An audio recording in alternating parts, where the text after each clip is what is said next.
대한공경매사협회에서 가슴 뜨거운 지부장을 모집합니다. 아주 작은 투자로 대한공경매사협회의 우수한 전국 지부장이 되어 창업과 취업 두 마리 토끼를 다 잡으세요. 전국 방방곡곡 법원 경매 교육이 필요한 모든 곳에 깊이 뿌리내리며 우수하고 검증된 경매 교육 프로그램을 전파할 최선봉 해설 인재가 필요합니다. 모집 대상, 저렴한 초기 투자로 존경받는 경매 전문가로 거듭나고 싶은 분, 법원 경매로 투자 기술까지도 습득하고 싶은 분, 법원 경매로 제2의 인생으로 거듭나고 싶은 분. 상담 문의 02-888-5704 인터넷과 스마트폰에서 대한공경매사협회를 검색하세요. 네, 안녕하세요. 도기환입니다. 자, 어저께 제가 해드린 방송이 드디어 단행된 미국 제로금리 종식의 원인과 파급 효과를 살펴본다, 분석한다. 이런 제목으로 제가 방송을 올려드렸습니다. 그러자 이제 댓글이 이제 2개가 달렸습니다. 2개가. 먼저 아랫분에 있는 그 댓글 먼저 읽어드리면서 답변을 해드리겠습니다. 고려은단 비타민C, 이렇게 해주셨네요. 이제 그, 고려 제약인가? 고려 쪽에서도 비타민C가 나오는 걸로 알고 있습니다. 자, 협회장님, 시의성 있는 방송 너무 잘 들었습니다. 속이 너무 시원해져서 2번 들었고, 이렇게 처음 글도 남겨봅니다. 말씀대로 대출 규제 및 금리 인상의 영향은 제한적이고, 각자 환경에 맞게 적절한 대비와 지혜가 필요한 것 같습니다. 네. 사실은 이게 정답이죠. 지금 정답을 해 주신 거예요. 대출 규제 및 금리 인상의 영향은 제한적이다. 제한적일 수밖에 없습니다. 그리고 이 정책 자체가 미국의 제닛 옐렌 의장의 표현대로 선제적으로 조금 더 기다렸다가 금리를 인상하게 되면은 물가에 대폭등이 올 것 같으니 지금부터 금리를 인상을 함으로써 시중에 풀려있는 돈을 은행 쪽으로 회수시키다 보면 물가 인상이 제한적으로 이루어지기 때문에 즉 폭등하는 물가를 잡기 위해서 먼저 선행적으로 시작하는 게 이번 금리 인상 조치인 것입니다. 그런 취지에서 시작한다는 말은 그들이 지금 현재 물가를 고민할 수 있는 환경이다라고 보여지는 것이죠. 우리나라는 오로지 온 신경이 부동산에만 지금 가 있지만은 실제로는 더 많은 경제 주체들이 더 최전방에서 금리 인상과 직접적인 연결고리를 갖고 있습니다. 예. 일종의 부동산 관련 업종과 부동산 가격이라는 것은 금리 인상의 후발적인 또는 중간적인 자리에 위치해 있는 것이고요. 선제적인 건 제가 그랬죠. 주식이라고. 미국도 어제 그 금리 인상 발표 이후에 폭등했다가 오늘은 다른 원인으로 인해서 많이 떨어졌다고 합니다. 주식이라는 것은 이렇게 호재가 있으면 오르고 호재가 없으면 떨어지는 이런 게 이제 비일비재한 세상인 것이죠. 그거에 비하면 참 부동산은 그런 게 없는 게 다행입니다. 자, 전 이것보다 얼마 전에 뉴스에서 경매 건수가 크게 감소했다고 해서 염려가 됩니다. 환경적인 것들이 괜찮아도 파이 자체가 작아지는 게 아닌가 해서요. 뉴스 기사를 보니까 올해는 작년 대비 25%의 경매 진행 건수가 감소했고 올해 9월 전국 경매 진행 건수는 1371건 이렇게 진행이 되어 있고요. 경매 진행이 가장 활발했던 2004년 11월의 경우에는 43,000건 이상 43,654건의 4분의 1 수준으로 줄어든 셈이라고 썼네요. 경제의 큰 사이클로 보면 대출 규제나 금리 인상으로 다시 경매 물건들이 다시금 증가될 수 있는지 궁금합니다. 네, 증가되죠. 금리가 인상됐기 때문에 대출 규제 및 금리 인상의 영향은 제한적이다라고 말한 것은 전국적인 단위에서 제한적인 것이고 그렇지만은 금리 인상이 되는다는 것은 단돈 10,000원이라도 오른다는 얘기고 자신의 어떤 경제 환경에 따라서는 금리가 인상되는 여건에서 내 호주머니가 얇아지거나 내가 직업이 좀 잘리거나 또는 남에게 때마침 몇 개월 전에 빌려줬다가 사기를 당해버리거나 기타 등등의 어떤 원인들이 있지 않겠습니까? 그런 원인들로 인해서 그 경매가 진행이 된다면 아무래도 금리가 낮을 때보다는 조금이라도 높을 때는 사고 확률이 높아지지 않겠습니까? 그렇죠? 네, 그런 측면으로 이해를 하시면 될 것 같습니다. 그래서 이제 금리가 인상이 된다라는 것은 외적인 요건 중에서 경매의 진행 확률이 높아지는 쪽으로 가고 있기 때문에 다시 경매 물건이 증가되는 것이죠. 경매 물건이 줄어든다라는 거 해서 경제가 호황인 것은 아니죠. 경제가 호황이라면 지금 살고 있는 최근 4, 5년, 5, 6년 동안에 경제 실패니, 경제가 어떻니, 3포니, 4포니, 5포니, 7포니 이런 소리가 적어도 안 나와야 될 것 같은데 그런 얘기들은 계속 나오지 않습니까? 그쵸? 근데 정말 웃긴 것은 경제를 못했다, 망했다, 왜 이렇게 힘드냐 방송에서 그렇게 떠드는데도 일반 소비 시장은 더 촉진되고 있는 것은 이제 돈이 많이 풀렸기 때문에 실업률이 증가된다고 하지만은 실제적으로는 실업률이 높아서 문제가 되는 것은 경제가 너무 활성화되는데도 실업률이 높으면 모르지만 경제가 지금 둔화되고 있는 입장에서는 실업률이 높을 수밖에 없고 과거에는 일하고 싶은 사람이 많아도 일자리가 없었지만은 지금 일자리가 있어도 젊은 층들이 일을 안 합니다. 자기 입맛에 맞는 것을 고르기 때문에 잘 안 합니다. 저도 1년 내내 직원을 구인을 해도요. 어제도 그 3명 정도 인터뷰가 있었는데 전화도 안 하고 안 옵니다. 그 다음에 이제 문자 하나 띡 날리는 애가 있죠. 갑자기 뜬금없이 어떤 모르는 사람이 저 안 갑니다. 이렇게 문자 하나만 타고 온 거예요. 그래서 이게 뭐지? 그래서 이제 회사에 와서 직원들한테 이 번호가 뭐냐? 그랬더니 그냥 면접 볼 예정자였다는 거예요. 그래서 야, 뭐 이렇게 싸가지 없이 문자 날리는 놈을 면접 일정을 잡았냐? 라고 얘기를 하기도 했습니다. 그러니까 저도 과거부터 경제활동을 했지 않습니까? 사람들의 인식의 변화가 정말로 분명히 있습니다. 일을 고르다 보니까 안 하게 되는 것이죠. 차라리 그 알바나 하고 부모한테 기댈지언정 자신의 몸을 이용해서 돈을 벌려고 하지 않습니다. 요즘에는. 우선은 이렇게 생각하세요. 만약에 저한테 물어보세요. 이 경매 건수가 줄어드는데 걱정 안 하십니까? 저한테 이렇게 얘기를 하면은 전혀 never 이렇게 얘기를 하죠. 신경을 안 쓰죠. 지금 이게 숫자를 집계를 해놔서 그런 거죠. 숫자를 집계해서 10,000개면 얼마인지 아십니까? 자, 지금 보통 20억, 30억 들고 있어도 저 개수 중에서 자기가 살 수 있는 건 몇 개 없어요. 자신이 가지고 있는 어떤 돈의 한계가 있지 않습니까? 그래서 더더군다나 중요한 것이 숫자가 개체수가 줄어들수록 더 중요한 것은 뭐냐면 경매 실력인 것이죠. 그래서 실력을 닦으면 이게 5,000개가 돼도 뭐 자기가 먹고 살 거 있어요. 그럼 5,000개쯤 되면은 아이고 지금도 저렇게 과열인데 5,000개 되면 더 하잖아요. 아니에요. 5,000개 되면 시장을 나가죠. 먹을 게 없다고 생각하니까. 지금도 재작년부터도 경매 컨설팅 하는 사람들 입에서는 먹을 게 없던데요. 이렇게 하고 돌아다녀요. 하지만은 우리 또 PT들 중에서는 먹을 거 잘 사서 골라다니던데요. 그렇죠. 제가 말씀드렸잖아요.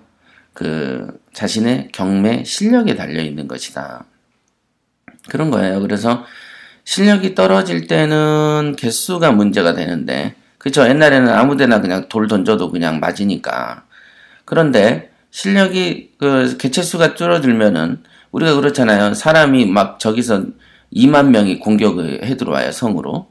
그럼 대충 화살 1,000개 쏘면 한 500개는 맞겠죠.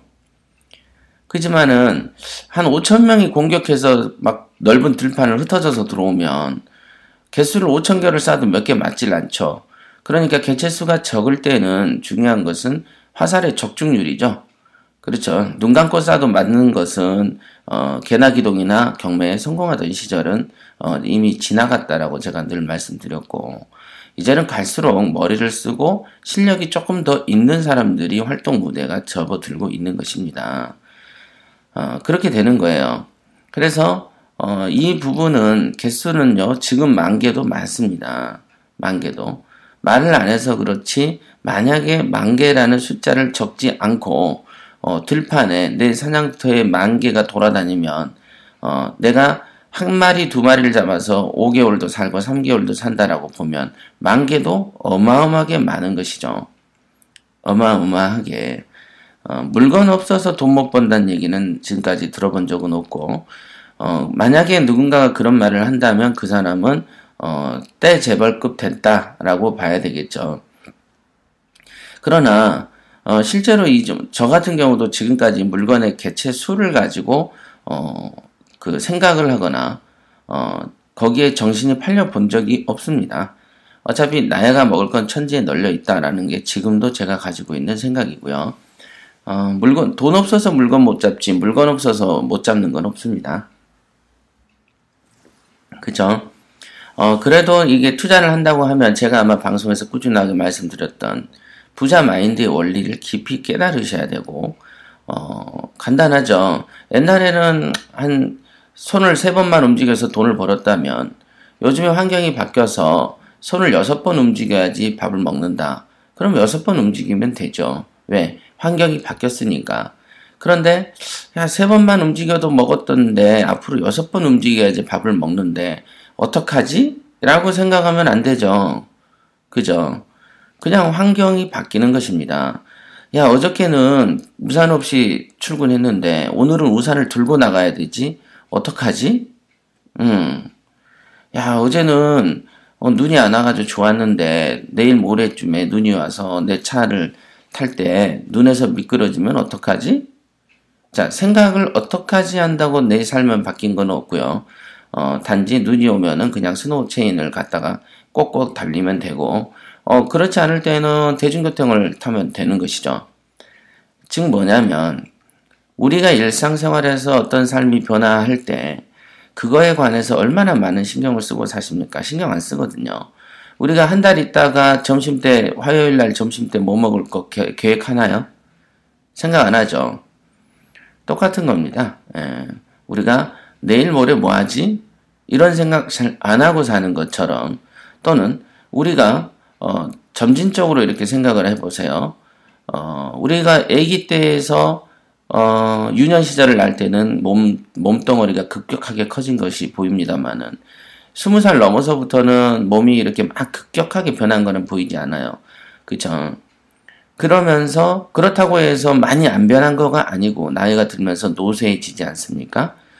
그런 것처럼 우리는 이런 경제 환경, 경매 환경이 바뀐다고 해서 어떤 염려도 할 거 없어요. 그냥 내가 다 먹을 거 아닌데, 만약에 내가 정말로 마음에 드는데, 정말로 돈도 되는데, 그런데도 못 잡는다? 그런 일은 없습니다. 지금도 우리 전국의 이제 지사들 중에서 경매를 진행을 할 때 제가 이제 조금씩 손을 봐주는 것들이 있습니다만은, 원하면 원하는 대로 다 잡고 지금도 삽니다. 그러니까 문제는 경매 건수가 줄어드는 게 문제가 아니고, 내가 경매 실력을 높이는 게 관심사가 되셔야 된다. 그쵸? 경매 건수가 줄고 느는 것은 나의 의지랑 관계없지만, 경매 실력을 키우고 줄이는 것은 나의 의지랑 관계있고, 내가 할 수 있는 것들이다. 그쵸? 내가 할 수 있는 것들만 집중하십시오. 돈을 버는 일 또한 내가 할 수 있는 것만 집중하시면 되는 것이지, 남이 뭐 어떤 돈을 벌어주는 환경을 저한테 주는 것이 아니지 않습니까? 그렇죠? 특히, 여기에서 이제 마지막 질문이죠. 경제의 큰 사이클로 보면 대출 규제나 금리 인상으로 다시 경매 물건이 증가할 수 있는지 궁금합니다. 네, 증가될 겁니다. 실업은 더 증대될 것이고, 물론 옛날에 불황처럼 급진적으로 큰 충격을 받으면서 실업률이 확 증가된다든가, 그런 일은 조금 드물지 않겠나라고 생각을 하고요. 그래도 이제 이번 건은 옛날에 IMF는 정말로 국제화 경험이 없이 일종의 급작스럽게 당한 일이라면은 지금 이런 그 상황은 금리 인상한다고 거의 10년 가까이 떠들었기 때문에 지금 이런 상황에서 한국의 어떤 경제 관료나 그 다음에 국회의원들, 정치인들이 또는 은행원들이 그런 생각을 많이 준비하기에 충분한 세월이 흘렀고, 오죽하면은 저도 연초부터 맨날 금리 인상되면 어떡해요, 저떡해요, 금리 인상이 앞으로 될 거니까 부동산 투자를 하면 안 되겠네요, 어떡해요, 막 이런 소리 연초 1월부터 들었던 얘기예요. 그렇죠? 금리 인상되면 뭐 헬 게이트가 열린다, 남의 그 돈을 갖다 써가지고 하는 부동산 투자를 했던 사람들은 다 망한다. 막 이런 거, 대출 한 번도 안 받아본 사람처럼 행동을 하더라고요. 대출은 제가 말했잖아요. 우리가 1600조인가 되지만 부동산 담보대출은 600조밖에 안 됩니다. 실제로 이렇게 부동산 담보대출의 어떤 비중이 단일 종목으로는 압도적일 수 있겠습니다만은 전체적인 가계 부채 중에서는 한 3분의 1 정도밖에 안 됩니다. 실제로는 신용대출부터 시작해서 기타 사업자금 대출, 그 다음에 자영업 대출이죠. 그 다음에 전세자금 대출, 그럼 뭐 학자금 대출, 뭐 이런 대출의 종류가 많죠. 그런 것인데, 마침 부동산에 대한 금리를 정말 조금만 올리면 온 난리가 날 것처럼, 자, 그 말을 제가 그랬잖아요. 그 말을 계속 하는 사람들은 일단 첫째가 부동산 자산이 거의 없는 사람들이다. 그 다음에 둘째가 부동산 자산을 갖고 대출을 받긴 받아봤어도 찔끔 받아본 사람들이다. 그 다음에 대출을 받긴 받아도 금리가 인상돼서 월 10만원, 20만원만 올라도 인생이 뒤집힐 정도로 경매가 바로 진행돼 버릴 정도로 저소득층일 것이다 라고 예측을 하면 맞습니다. 제가 그랬잖아요. 오늘 아침 뉴스에도 보니까 뭐 금리가 올랐다는 거예요. 그래서 1금융에서는 2%대 대출하는 곳을 찾아보기 힘들다. 3%로 올랐다. 뭐 이런 얘기들을 하는데 참 다른 얘기다. 이건 다른 세상의 얘기다라고 많이 느꼈던 것이 뭐냐면 저는 5% 6%를 쓴다 그랬잖아요. 제가 쓰는 금리 중에 가장 저렴한 게 5점 몇 %예요. 4도 가본 적도 없고 3은 뭐 꿈의 숫자죠. 그러나 저희 주변의 투자자들의 경매에서 낙찰 받아가지고 대출 주는 걸 보면 3점 몇 뭐 이런 걸 많이 봤어요. 그러나 오늘의 뉴스처럼 3점 몇으로 이제 올랐다라고 막 얘기하는데 그게 뭐 어디 얘기냐면 1금융권 얘기입니다. 1금융권에서 가장 그 좋은 아파트 기준금리로 보는 거예요. 1금융에서도 빌라를 대출해 줄 때는 대출 규모를 줄이고 이자를 높이거든요. 그러나 지금도 어느 국민은행인가가 2점 몇 %가 마지막에 하나 남아있고 1금융이 전부 다 3%대로 올랐다라고 얘기하지만 경매쟁이들은 기본적으로 3.9대 3점 후반대부터 4점 몇 %대를 썼거든요, 여태. 그러니까 이번에 엊그제 방송에서도 말했지만은 대출 규제 또한 1금융에만 있고 2금융은 못 건든다라고 얘기를 하잖아요. 그러니까 경매만 하시는 분들 입장에서는 정말로 이 1금융의 금리 인상이 사실은 먼 나라 이웃 나라의 얘기죠. 어찌 보면은 그런 느낌을 갖습니다. 저 입장에서는 오늘 같은 그런 기사를 보고서도 참 나하고 다른 세상 얘기다. 나는 5도 쓰고 6점 몇 도 쓰는 입장에서 그렇죠. 그러니까 실제로 뭐 금리가 인상돼서 헬 게이트가 어쩌고 저쩌고 헬이라는 소리가 어떤 누가 먼저 썼는지 모르겠지만 헬 조선이니 헬 게이트니 정말로 듣기 싫은 소리 중에 하나죠. 옆에서 사람이 한숨이나 푹푹 쉬고 있는 놈이 옆에 앉아 있으면은 머리를 쥐어받고 싶지 않습니까?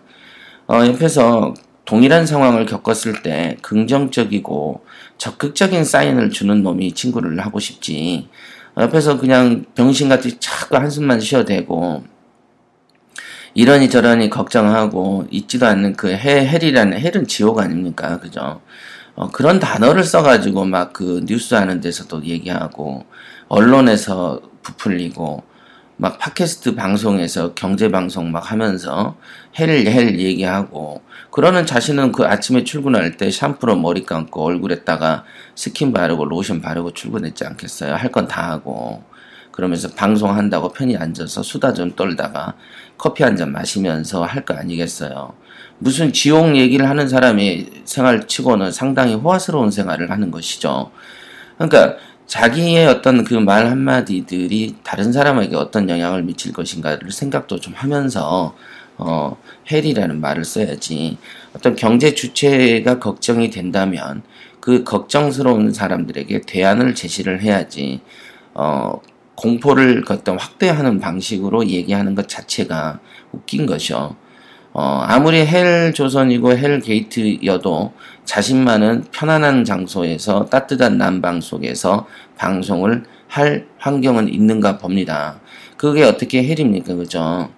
자기도 고생 뒤지게 하면서, 그러면서, 막 방송 잡음 들어오면서, 고생해서 너무 막 손도 발이 부르트고 방송도 제때 못할 정도로 하면서 그래야 헬이지. 그런 어떤 모순적인 행동들을 하는 사람들이 우리 사회는 너무 많죠. 그렇습니다. 지금 질문하신 방식은 금리 인상으로 물건이 증가되겠습니까? 네, 증가됩니다. 왜냐하면 금리가 인상된다는 말은 물가가 상승한다는 얘기고, 물가가 상승한다는 얘기는 서민들의 경제 생활이 폭폭해진다라고 보시면 됩니다. 그렇다고 해서 야, 내일부터 한 달에 또는 초당 한 개씩 나온다? 뭐 이렇게 말하는 것은 어불성설이고 뻥이겠죠. 경향성, 대세적인 경향성을 보면 당연히 경매 물건은 증가될 것이다. 이렇게 보여지죠. 한국에서도 지금 대출 규제에 대한 정책이 몇 가지 나왔고, 그 다음에 물가 인상이 된다고 하면은 구조조정이 있고 실업이 증대된다. 일정 부분 증가될 가능성이 있겠죠. 그러다 보면은 그들의 어떤 부동산들이 나올 수밖에 없는 것이죠.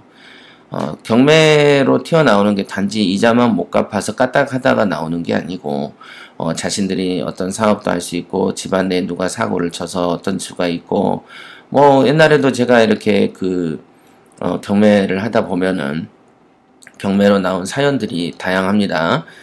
심지어는 장인집을 사위가 담보 잡아가지고 사업을 하다 망가뜨려가지고 실제 집주인인 장인은 뭐 돈 10,000원도 안 만져본 상태에서 경매를 당하는 건도 있습니다.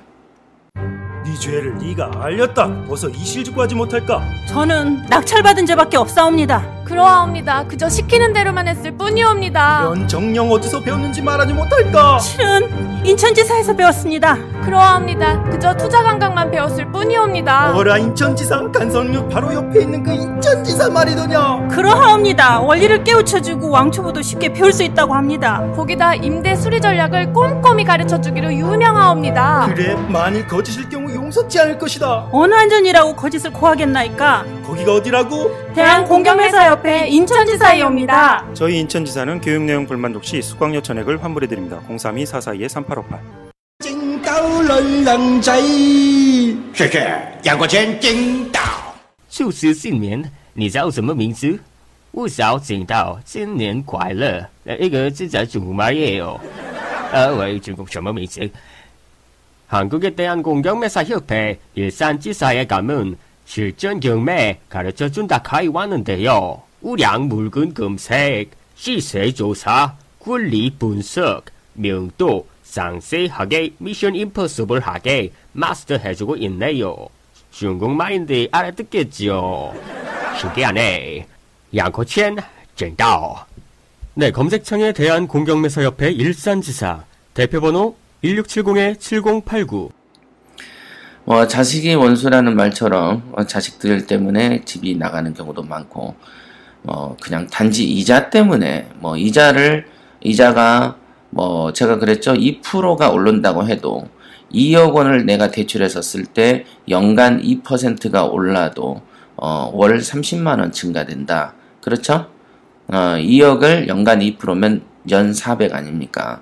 그러니까 월 30만원 정도가 좀 부담 더 되는 것이죠.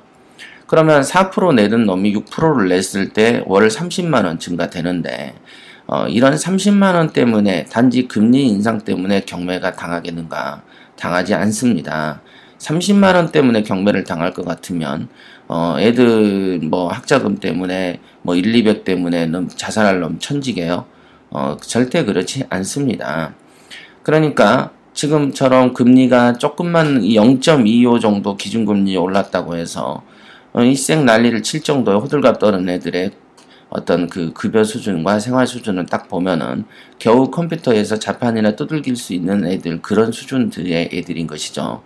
실제로는 그 정도밖에 생활 수준이 안 되는 사람들이더라도 희망을 갖고 열심히 해서 돈을 벌고 발전할 생각을 하는 긍정적인 에너지를 가진 사람들은 아닌 것이죠. 부정적으로 마이너스, 즉 네거티브 마인드가 가득 차 있는 그런 사람들이 컴퓨터 자판을 두들기는 것입니다. 제 말이 맞잖아요. 그죠? 2%가 급상승해서 2억 원 대출을 하더라도 월 30초과예요. 월 30이면 1년에 한 3, 400이면 여러분의 커피값, 담배값, 외식 한번 하는 거 줄이는 거, 그 정도로도 충분히 막을 수 있는 그 정도 수준밖에 안 됩니다. 그걸로 인해서 생활이 조금 쪼들어들 수는 있을지언정 자신이 살던 집이 경매당하진 않지요. 그런 어떤 것도 숫자를 계산해 보면 더 쉬운 일이 아닐까 싶습니다. 자, 정리를 해드리면은 우선은 경매 물건이 줄어드는 것에 있어서 스트레스를 받지 마십시오라고 제가 말씀드리고 싶습니다. 우선은 경매 물건이 줄고 느는 것은 우리의 의지하고는 무관하기 때문에 경매 물건이 주느냐 느느냐를 고민할 어떤 그 어떤 생각을 가지고 그 노력을 가지고 차라리 경매 물건이나 하나 더 뒤지고 어떻게 하면 내가 경매를 더 잘할 수 있는지 시세조사 능력, 그 다음에 낙찰가 결정 능력, 명도를 어떻게 순조롭게 해서 정말로 눈빛만 마주쳐도 그 사람이 탁 짐 싸고 나가버릴 정도 될지 그런 어떤 거를 노력하시면 더 좋겠습니다. 명도하는 기법도 되게 심도가 있고 넓고요. 시세조사는 더더군다나 더 어렵습니다. 그리고 자본 운영법이라고 제가 늘 말했듯이 돈을 어떤 식으로 운영을 하느냐는 그 어떤 깨달음을 얻는 것도 더 어렵습니다. 근데 그 어려운 학문들이 너무 많아요. 사실은 경매 실전에 있어서 배워야 하고 터득할 게 말로 하기 어려울 정도로 깊고 넓습니다. 그런데 이제 사람들은 끽해봐야 권리 분석해가지고 그냥 핸드폰 하나 들고 돌아다니다 보니까 그냥 아무나 경매하는 세상에 돌입해 있고 그러다 보니까 평이한 물건들의 집중률이 높아졌던 것입니다. 자, 그 다음에 두 번째 질문에 대해서 한번 읽어드리고 답을 해드리겠습니다.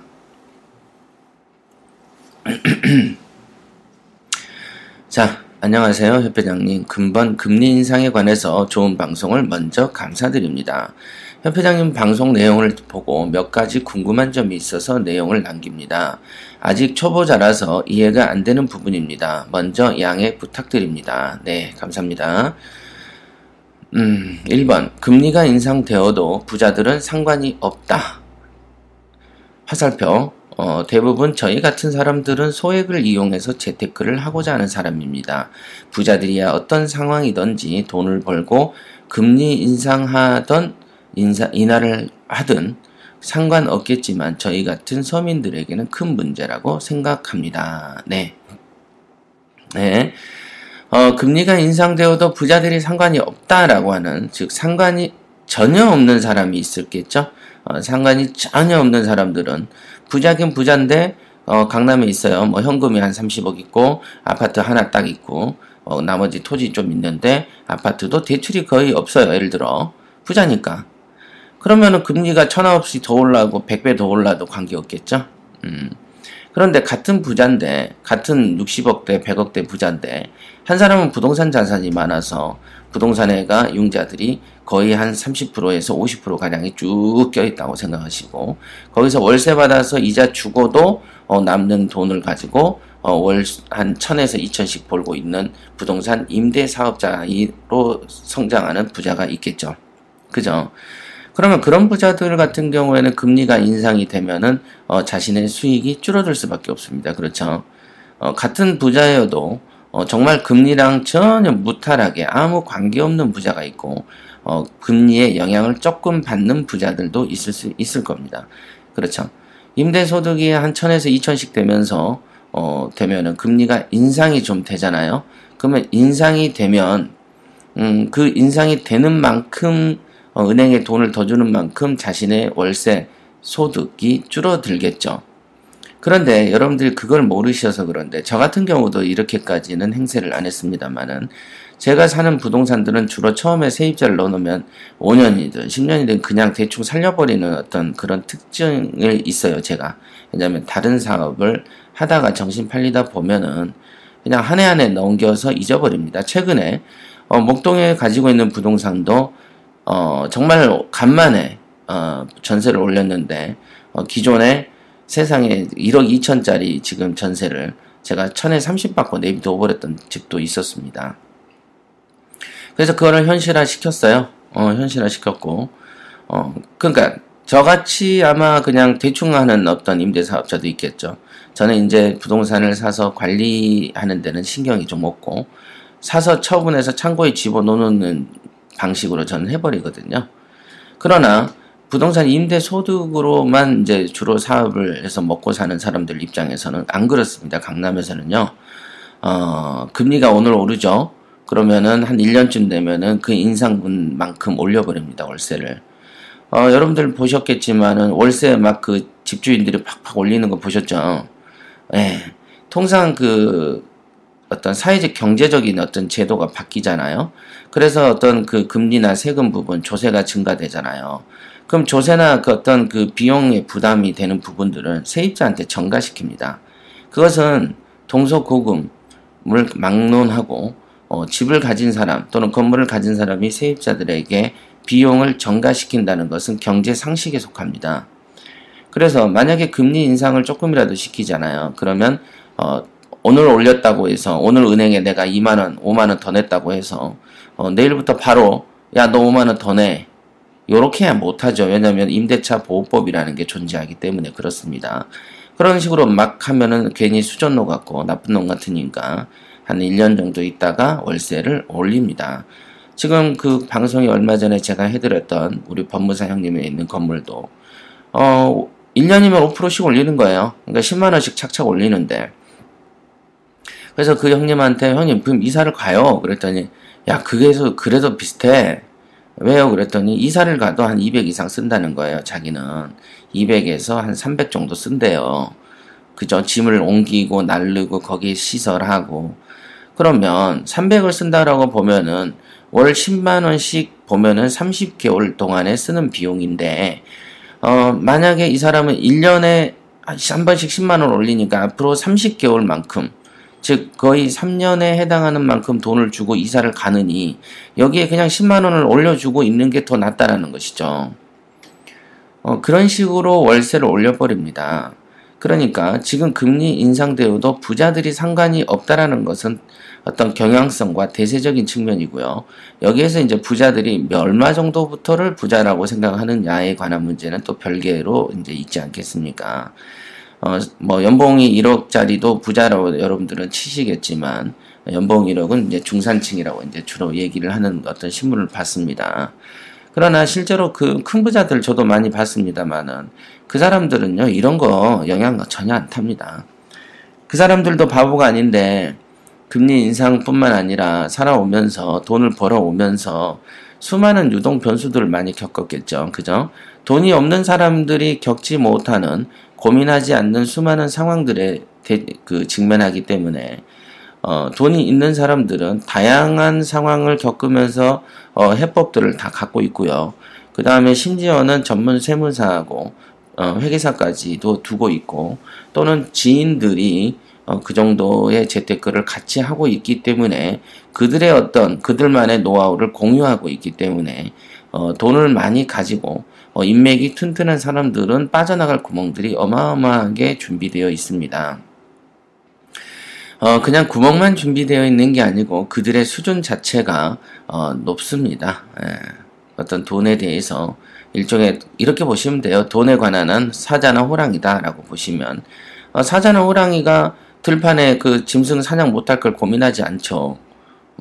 모든 개체수가 자기 밥인데 그렇죠.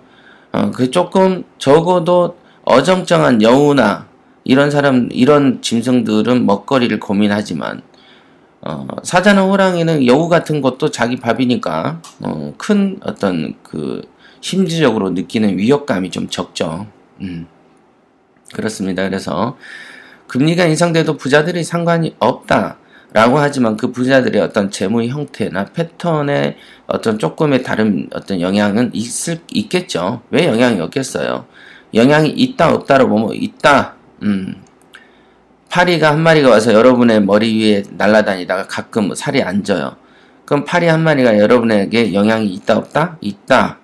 그러나 애기들은 파리를 보면 즐겁을 하고 뛰어다니지만 어른들은 성가실 뿐이죠. 그러다가 작심하면 신문지를 말아서 들고 일어나서 죽여버리지 않습니까? 그런 것처럼 그러니까 그 사람한테 파리가 너한테 영향 주냐 그러면 어른들이 영향은 무슨 영향이야 그냥 성가시지 이렇게 얘기를 하죠. 그냥 간지러운 수준이다.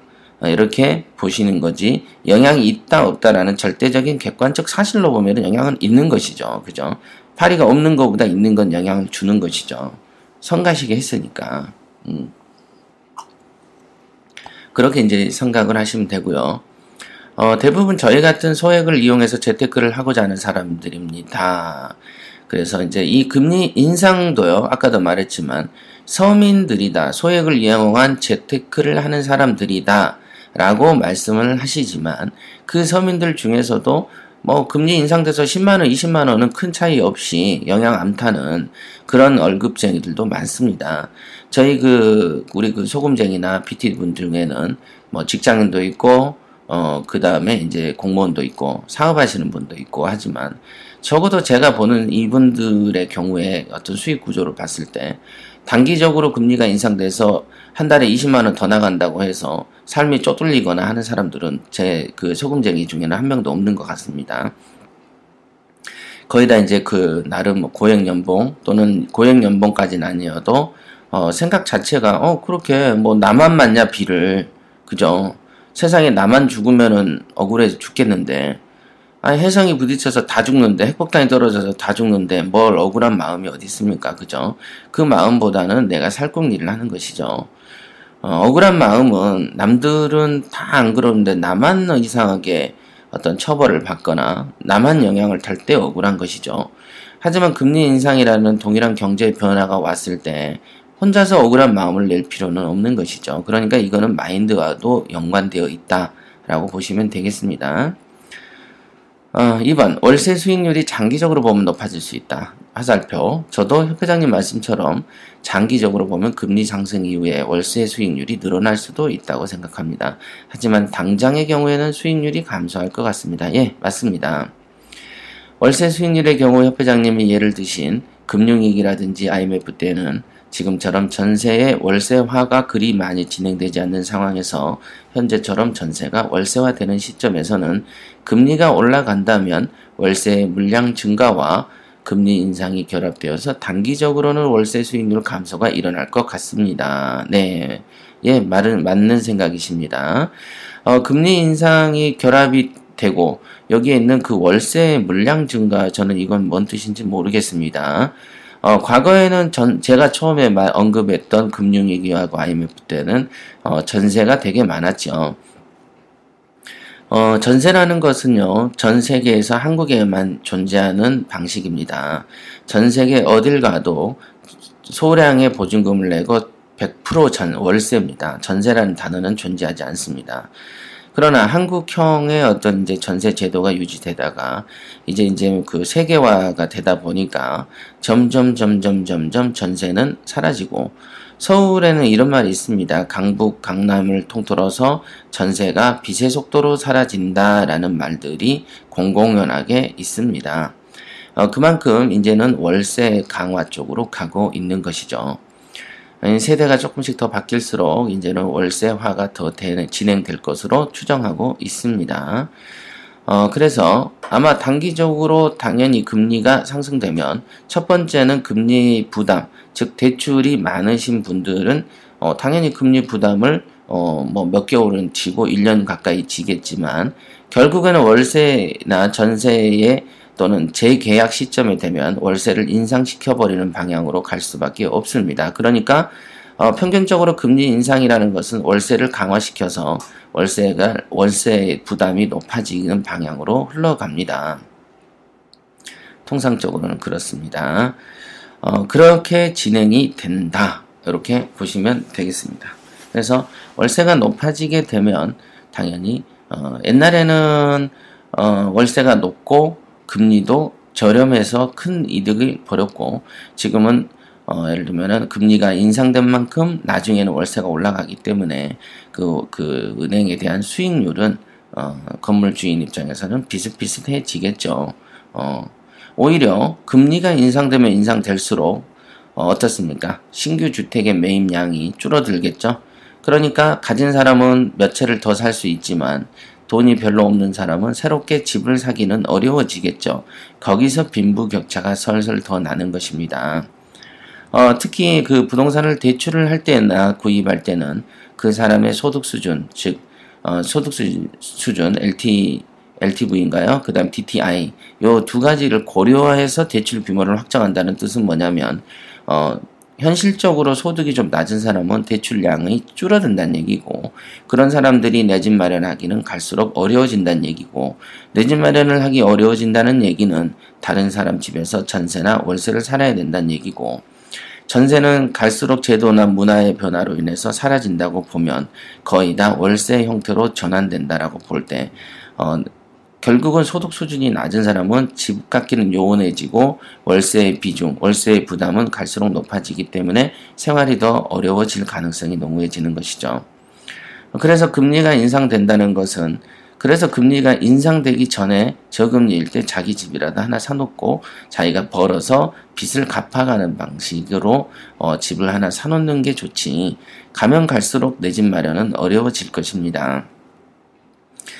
제가 그 경매를 처음 시작할 때는 내 집 마련은 정말 손 안 대고 코 푸는 격으로 쉬웠습니다만은, 요즘에는 전세 가격만 해도 집 한 채 값이 넘어버리기 때문에 요즘에 20대 30대가 결혼한다고 할 때, 우리 때는 이제 남자들이 결혼할 때 집을 남자들이 장만하는 것이 어떤 덕목인 것처럼, 미덕인 것처럼 알려졌습니다만은, 지금은 아예 30대가 내 집 마련하고 시작한다는 것은 보기 어려운 시절이 돼버렸습니다.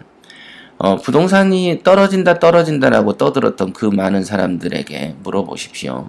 왜 떨어진다는데 너는 떨어진다고 말을 했는데 계속 오르기만 하고, 옛날에는 집도 쉽게 사서 내 집 마련하고 출발했는데 왜 요즘에는 그런 가능성이 갈수록 더 주느냐, 네 말대로 하면 더 쉬워야 되는데, 한번 물어보십시오. 물가가 오른다는 뜻은 부동산도 오른다는 뜻입니다. 실제로 부동산은 주구장창 올랐습니다. 중간에 아파트가 올랐다가 떨어졌다가 주가처럼 오르락 내리락 하는 것을 보고, 야 어디 아파트 떨어졌어 라고 떠드는 것만큼 멍청한 짓이 없는 것이죠.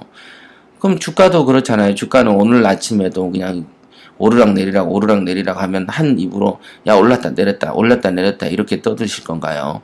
주식하는 사람들은 또 그렇게 안 떠들어요. 그죠? 야 한 달 전보다 어땠어? 이렇게 얘기를 하지. 부동산만 딱 보실까요? 98년도부터 지금까지 올랐습니까? 떨어졌습니까? 장기적인 관점에서 몇 프로 올랐습니까? 200% 올라버렸어요. 많이 올랐어요. 그쵸? 우리 그때 그 대전지사장 얘기처럼 그 주택임대차 보호법에 서민을 보호하는 최우선 변제금이 얼마나 급등했습니까? 그죠? 엄청나게 올랐습니다. 그 어떤 물가가 상승하면서 돈의 가치가 떨어지고, 그러면서 어떤 그 부동산 가격이 한 진짜 심한 경우는 한 4-5배 이상 올라버렸죠. 근데 4-5배 오를 때도 부동산 떨어진다고 떠들면서 안 산 사람도 있고, 사지 말라고 종용한 놈들도 있었어요. 그렇지만 어땠습니까? 결과는 오르잖아요. 그래서 그 떨어진다라고 말하면서 산 사람이 후회할 때까지 떨어지려면 앞으로 한 100년 더 지나야 될지도 모르고, 100년 더 지나서 인구가, 지금 인구 절벽이니 어쩌냐 하죠. 인구가 절벽이 돼서 부동산이 반토막 날려면요, 한 언제쯤 될지 모르겠네요. 통일될 때랑 비슷할지도 모르겠어요. 근데 다른 사람 말 들어보면 당장 내일 정도나 한 내년 정도면 떨어질 것처럼 막 얘기하는데, 그냥 거품이 있는 곳은, 인기가 좀 있어서 많이 오른 곳은 떨어질 수 있어요. 그지만 옛날부터도 그 소형 아파트들과 빌라들은 배나 올랐습니다. 그 사이에. 근데 지금도 경매한다고 들어온 사람들 입에서 빌라는 떨어지잖아요 하는 황당무계한 소리 해드는 사람들이 저는 많이 보는데, 저런 머리로 무슨 경매를 할까? 지금 아니 10년째나 5년째 통계만 딱 봐도 부동산은 계속 올랐는데 혼자서 무슨 좀 망상장애인가? 그런 사람들이 많이 있습니다.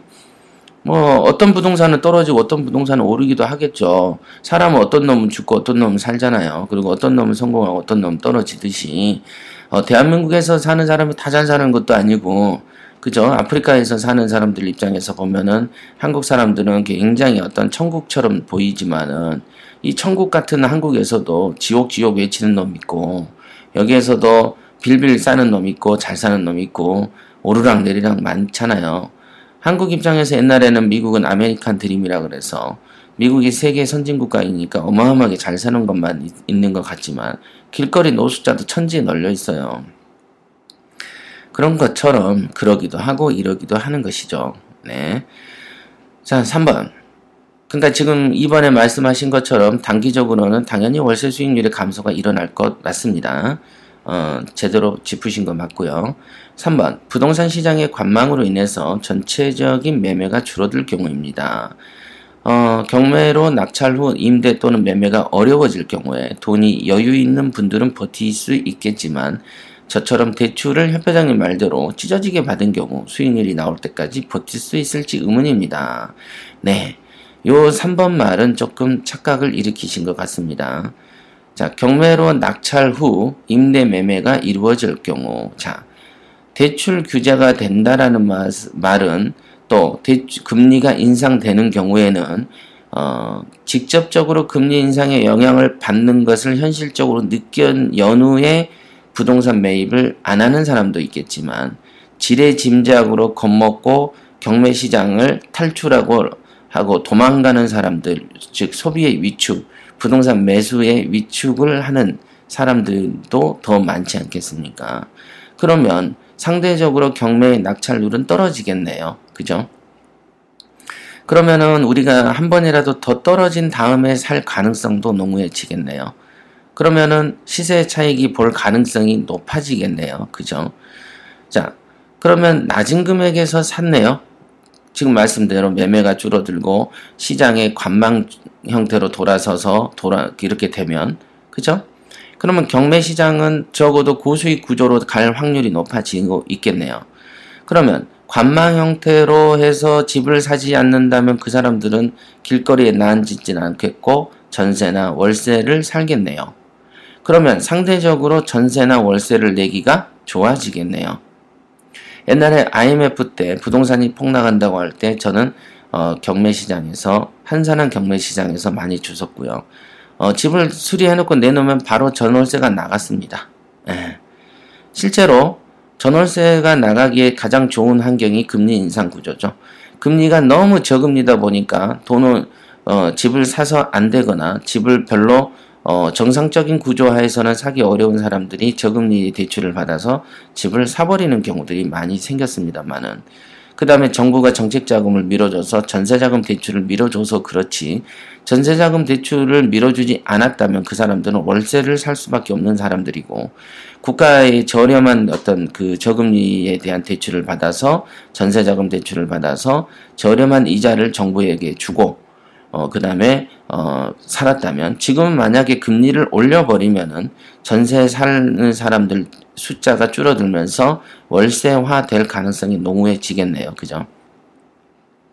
그렇기 때문에 오히려 금리 인상으로 인한 상황에서 부동산을 매수하시게 되면 월세가 강화되는 시점으로 돌변할 것이고 그렇게 돼버리면은 적어도 우리가 집을 사놓고서 전세 월세가 나갈 것을 걱정하는 시점은 벗어나게 될 것으로 더 추정이 되기 쉽지 않습니까? 그렇죠. 그래서 금리가 올라간다면은 오히려 전세나 월세 내기가 훨씬 쉽다. 이렇게 보시면 되겠습니다. 중간에 전화가 와버리니까 정신이 어디로 날아가네요. 자, 월세 수익률의 감소가 일어날 것 같습니다. 단기적으로는 그럴 수 있습니다만 그렇지 않고요. 그 다음에 이제 그 대출을 찢어지게 받을 경우에 수익률이 나올 때까지 버티긴다. 자, 보세요. 내가 가진 돈이 적으면 대출에 의존해서 집을 사지 않습니까? 그죠? 그러면 그거를 낙찰을 받고 낙찰 가격을 쓸 때는 내가 이 금액에 썼을 때 대출이 얼마고 대출 이자가 얼마 정도 나오며 그 대출 이자가 얼마 정도 나오니 내가 이 집을 세를 줬을 때 받을 수 있는 월세 금액 대비해서 얼마 정도를 벌 수 있다라는 걸 계산한 연후에 낙찰을 받는 것이지, 우선 낙찰 받아놓고 수익이 나올 때까지 기다린다라는 것은 금시초문인 어떤 얘기네요. 그죠? 경매로 낙찰받고 나서 대출을 찢어지게 받은 경우에 수익률이 나올 때까지 버틸 수 있다? 버틴다는 단어가 어떻게 해서 나오는지 저는 잘 이해가 안 되고요. 적어도 내가 가진 돈을 가지고 얼마를 낙찰을 받아서 할 때 대출은 얼마고 대출 이자는 얼마 정도 내니까 이 집에 대해서 예를 들면 대출 이자를 30 정도 낼 것 같아요. 근데 월세가 50이래. 그럼 나 20 버네? 라고 하고 투자를 하고 낙찰을 하지. 그냥 막 사놓고 나서 그 월세 오를 때까지 기다리는 사람이 어디 있습니까? 그거는 이치에 맞지 않다. 이렇게 볼 수 있겠네요. 지금 이거는 조금 경매 투자를 안 해보신 분 같은 느낌이 좀 드네요. 우선은 경매 투자를 하기 위해서 준비를 하시는 분 같아요. 그래서 그렇습니다. 그리고 이거는 경매를 한 번만 해보시면 절대 나올 수 없는 질문에 해당됩니다. 회장님 말대로 찢어지게 받는다라는 말은 찢어지게 받고도 돈이 나온다는 계산이 있으니까 찢어지게 받을까요? 계산도 없이 그냥 찢어지게 받을까요? 누구나 당연히 계산하고 찢어지게 받죠. 그죠? 적당히 받아도 되는데 찢어지게 받을 때는 더 높은 걸 샀다는 얘기네요. 그죠? 내가 가진 돈보다 더 큰 규모를 샀다는 얘기고, 그럼 더 큰 규모를 도전을 했다라는 것은 뭔가 더 얻어먹을 게 있었나 보죠. 그런 측면을 보시면 됩니다. 제가 늘 말했던 자본운용법의 핵심 기틀은 융자를 가랑이가 찢어져서 피가 나기 직전까지 받는다라는 이 속에는 자본운용과 투자의 마인드에 관한 내용이 녹아있는 것입니다. 굉장히 중요한 논리예요. 그러니까 이거를 근데 이거를 이제 글만으로만 받아들이는 사람은 야 대출 많이 받으래 뭐 요런 황당무계한 소리로 이렇게 이해하는 사람들도 있습니다. 그죠? 대출을 많이 받는다고 노력해 보십시오. 능력이 없으면 받지도 못합니다. 그죠?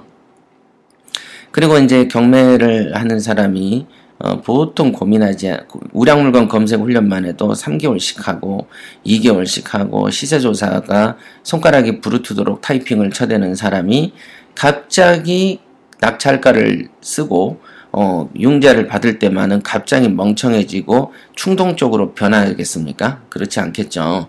어떤 거를 낙찰 규모를 정하고 대출 규모를 정할 때는 조금 더 많이 분석하고 일을 이루어집니다. 그죠? 그러니까 대출을 가랑이가 찢어질 때까지는 껴라라는 말의 의미는 어떤 의미일까? 라고 이제 생각을 곰곰이 해보시면 이런 뜻이구나라는 걸 알게 될 겁니다. 그러나 이 말문만 가지고 이러니 저러니 말이 많은 사람들은 초등학교 수준밖에 안 되는 거죠. 국어 실력이. 그렇죠. 일종의 보면은 우리가 공부할 때 야 눈이 빠지게 공부해. 그죠? 야 목숨 걸고 공부해. 목숨 걸고 직장 다닌다고 말을 하지만 거짓말들이 더 많지 않습니까? 그 어떤 표현에 있어서 그 표현 나비처럼 날아서 벌처럼 쏴라. 그러면은 알리가 벌처럼 쐈습니까? 그게 아니죠. 어떤 나비처럼 난다는 뜻의 어떤 스텝, 경쾌한 스텝, 그쵸? 나풀나풀한 경쾌한 스텝. 때릴 때는 벌처럼 톡 쏴버리는 어떤 집중력 있는 어떤 타격. 이런 것에 대한 주문 아니겠습니까? 그죠? 그런 것처럼 지금 말한 것처럼 가랑이가 찢어지게 끼워놓고 나서 수익률이 나올 때까지 버틴다. 이것은 지금 투자의 순서를 잘 모르고 계시는 것 같습니다. 그리고 다른 견해 부분은 뭐 많은 생각을 하시는 것 같아요. 그리고 이제 제일 처음에 이제 제가 상담을 해드렸던 고려온단님처럼 일단은 필드에 경매 환경에 경매 물건 수가 줄든지 말든지 지금도 금리가 늘든지 말든지 어차피 금리 인상되면 나만 죽냐 니도 죽지 이런 생각들을 하시고 지구가 내일 종말이 온다고 하면 나만 죽냐 다 죽는데 그럴 때 뭐 할래? 야, 나는 그래도 한 그루 사과나무 심을 거다 라는 어떤 그런 훌륭한 마인드, 그쪽으로 조금 더 집중을 하시면 되겠습니다. 환경이 잘 생각해 보십시오. 우리 수능만 해도 시험 제도가 얼마나 바뀌었으며 경제 환경은 수시로 급변합니다. 급변하는 게 분명한 속성이죠. 변하는 게 속성이고 여러분의 몸 자체도 변해 왔습니다. 오늘 다르고 내일 다른 거 겪어보셨죠? 주변 사람들 돌아가신 것도 겪어보셨을 것입니다. 젊음이 영원하지 않고 늙음도 영원하지 않죠. 10년 사이로 이 세월이 급변하고 있습니다. 그죠? 그런데 뭘 연연할 게 뭐 있습니까? 환경이 바뀌면 바뀐 대로 내 몸을 맞추면 되는 것입니다. 그러면 내 몸을 변하는 환경에 바뀌는 그런 능력을 키우는 게 좋죠. 걱정 같은 거 하지 마십시오. 걱정할 시간에 노력한다. 이렇게 생각하시는 게 맞습니다. 그리고 지금 이제 말씀하는 것은 부동산의 전반적인 어떤 경향을 물어보시는 것 같은데요. 경매 시장은요, 지금 금리 인상하고 큰 차이가 없습니다. 다만 여러분들이 하는 직장 생활이 금리 인상에 영향을 탈 가능성이 있습니다. 기업이 어려워질 수 있거든요. 그러니까 당연히 직장 생활이 어려워지면 그 여파로 경매 환경에 영향을 타실 수 있겠습니다만은, 그러니까 여러분들이 평상시에 재테크도 하고 직장 생활뿐만 아니라 투잡, 쓰리잡을 도전하는 이유가 무엇입니까? 어떤 급변하는 어떤 경제 환경에서 여러분의 돈 주머니의 건전화를 위해서 알바도 하고 그런 거 아니겠습니까? 그래서 직장인들은 부자가 될 수 없으니 재테크를 선택하라 라고 저희 협회가 누누이 떠들었던 거 아니겠습니까? 맞습니다. 그래서 재테크도 준비하시고 또 다른 잡도 준비하시고, 준비가 많은 사람이 준비 없는 놈보다는 생명력이 긴 거는 사실 아니겠습니까? 네, 이렇게 이해하시면 되겠습니다. 자, 여기까지 하겠습니다.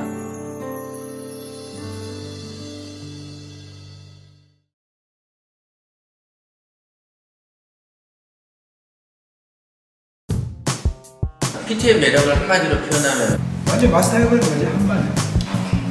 제가 생각할 때는 이 PT는 인생 역전이다. 쓰나미와 똑같은 효과를 볼 수 있는 그런 막강한 명품 코스 요리가 어떨까 싶습니다. 경매 실무의 과정의 어떤 맛을 제대로 배울 수 있는 최고의 명품 과정이라고 볼 수 있죠. 두 마리 토끼를 잡는 것이다.